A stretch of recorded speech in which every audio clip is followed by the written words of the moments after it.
Evlendirildim. Yani hiç bilmiyordum. Ben çocuktum. Hatta evlendiğim zaman beni götürdüler. Ben zannettim geri geleceğim.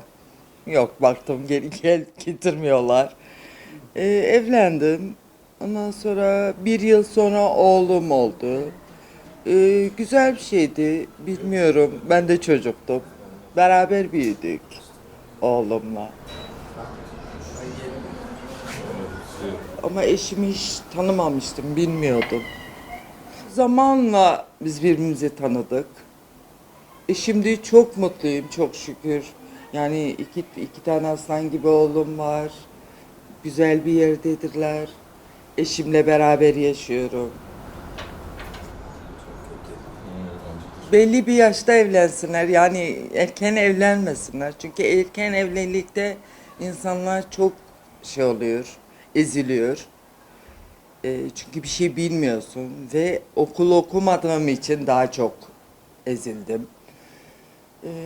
Şimdiki gençler çok akıllı, bilinçlidirler. Belli bir yaşta birbirlerini görerek, anlaşarak evleniyorlar. Çok güzel bir şey. Gençlere sadece söylediğim çok mutlu olsunlar. Hayat çok kısa. Çok mutlu olsunlar.